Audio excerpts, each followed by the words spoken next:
la rivalité franco-anglaise domine l'histoire de l'Europe occidentale depuis plus de 1000 ans sur terre comme sur mer, depuis Hastings jusqu'au Brexit. Gérard Blier présente quelques grands moments de cette histoire au micro de Yann Le Perf.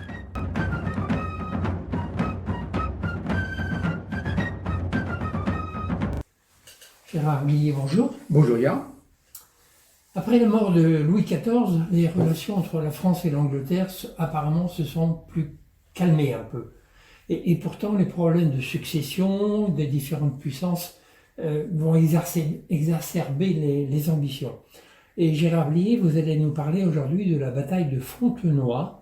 Quelle est l'origine de cette bataille et quelles sont les forces en présence? Voilà. Alors, la bataille de Fontenoy se déroule le 11 mai 1745. Comme vous l'avez laissé entendre, nous ne sommes plus au XVIIe siècle, c'est évidemment le XVIIIe siècle, et nous sommes sous le règne du roi Louis XV. Cette bataille de Fontenoy, elle est célèbre, ça fait penser un peu à Marignan 1515. Beaucoup de Français connaissent la fameuse phrase qui aurait été prononcée lors de la bataille de Fontenoy: « Messieurs les Anglais, tirez les premiers ». On en reparlera tout à fait à la fin de ça. Bon, mais cette bataille de Fontenoy, elle mérite en effet d'être relatée parce que elle est bien sûr importante. Alors, en 1745, quelle est la situation? Eh bien, il y a une guerre. C'est la première guerre du règne de Louis XV, c'est la guerre de succession d'Autriche. On ne va pas entrer dans les détails. La France se retrouve en lutte contre l'Autriche qui est soutenue comme par hasard par l'Angleterre. L'Angleterre qui a toujours la peur d'une prééminence française trop nette en Europe. Donc l'Autriche est soutenue par l'Angleterre. Ce qui fait que comme l'Autriche possédait à cette époque-là la Belgique et les Pays-Bas, c'est ce qu'on appelait les Pays-Bas autrichiens, tout naturellement, eh bien, il va y avoir évidemment un affrontement important dans la Belgique actuelle entre les Français d'un côté et puis les Belges, les Autrichiens et puis aussi les Hollandais, donc de l'autre. Et cette bataille, elle va se dérouler le 11 mai 1745 à Fontenoy. Fontenoy, c'est en Belgique, c'est près de la ville de Tournai, c'est-à-dire on n'est pas très loin de la frontière française. Cette bataille, ce qui montre son importance, c'est que le roi Louis XV, il est présent. Le roi Louis XV est présent non pas pour diriger le combat, mais pour encourager les troupes, pour superviser l'ensemble des opérations. Les deux généraux français qui commandent sont Maurice de Saxe et le maréchal de Noailles. L'armée française est forte, 47 000 hommes, avec une forte cavalerie. Mais en face, il y a du monde. En effet, les coalisés, c'est-à-dire les Anglais qui ne représentent à peu près que le quart de l'effectif. Il y a les Anglais, il y a des Hollandais, des Belges, il y a aussi des Autrichiens. Les opposants à la France représentent en tout 60 000 hommes et ils ont une artillerie qui est supérieure, une artillerie de très très grande qualité. Ils sont dirigés par un Anglais, le duc de Cumberland. Alors, quand la bataille s'engage, eh bien, pour une fois, Yann, les Français vont être sur la défensive.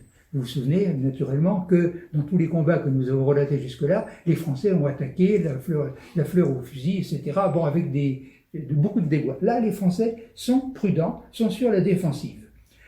Le 11 mai, cette bataille se déroule à partir de 9h du matin. Alors, il n'y a pas de manœuvre savante, voyez-vous. Ce sont des affrontements frontaux, des attaques frontales.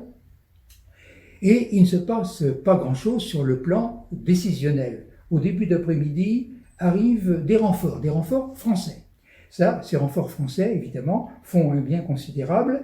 Et à ce moment-là, peu à peu, l'armée française, dans ce combat de Fontenoy, s'impose. C'est-à-dire que, dans le courant de l'après-midi, les coalisés, l'armée des coalisés, avec les Anglais donc en particulier, reculent et ils battent en retraite. Mais, ce qui est très important, ils battent en retraite, mais en bon ordre. Alors, incontestablement, voyez-vous, c'est une victoire française, Fontenoy, puisque les Anglais ont abandonné le terrain, ils ont un peu plus de pertes que leurs adversaires, mais les adversaires ne sont pas détruits.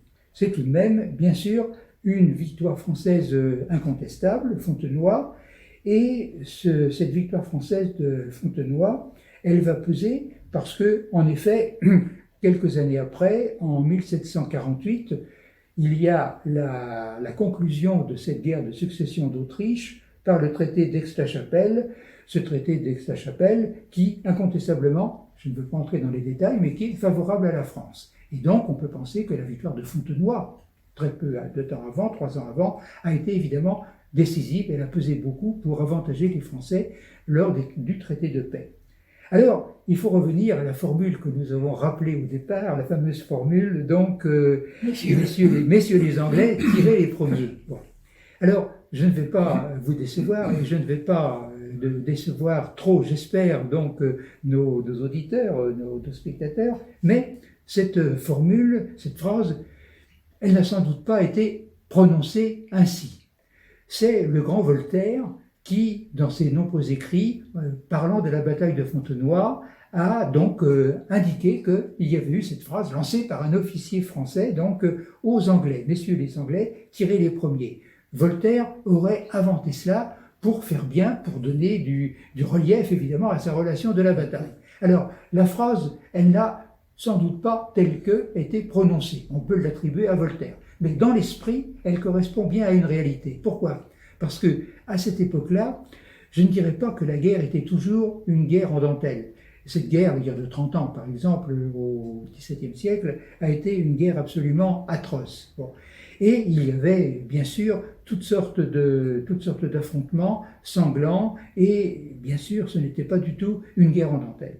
Seulement, à l'époque, il y avait dans les armées, nous sommes bien avant la Révolution, bien sûr, du côté français, du côté anglais, il y avait beaucoup d'officiers qui étaient nobles, qui avaient une certaine forme d'éducation, et il pouvait y avoir, parmi les adversaires, même au plus fort de la bataille, une sorte de respect mutuel. Et puis il y avait des moments où ces batailles exigeaient une dépense d'énergie considérable, où il y avait des ralentissements. Bon. Et alors, comme les troupes étaient au contact, bien sûr, c'était des combats très rapprochés, à l'arme blanche, bien souvent, à arme à feu, mais aussi à arme blanche. Les soldats, les officiers pouvaient s'interpeller. Alors il y avait des injures qui pleuvaient, mais parfois il y avait surtout de la part des officiers des deux côtés des moqueries, des quolibets, pour mettre en boîte l'adversaire, pour le déstabiliser. Et alors, très vraisemblablement, durant cette bataille, un officier français, ça c'est vrai, plusieurs officiers français ont dit aux Anglais une sorte de défi. C'est une sorte de défi. Hein, n'hésitez pas, on vous répondra si vous attaquez. Voilà, quelque chose comme ça a dû se passer. Ça a été relaté.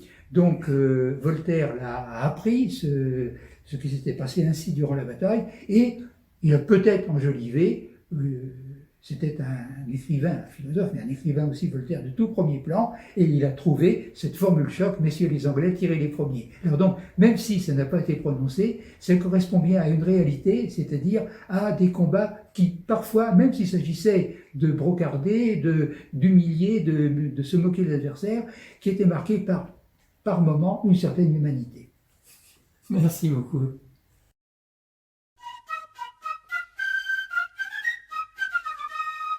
La rivalité franco-anglaise domine l'histoire de l'Europe occidentale depuis plus de 1000 ans sur terre comme sur mer, depuis Hastings jusqu'au Brexit.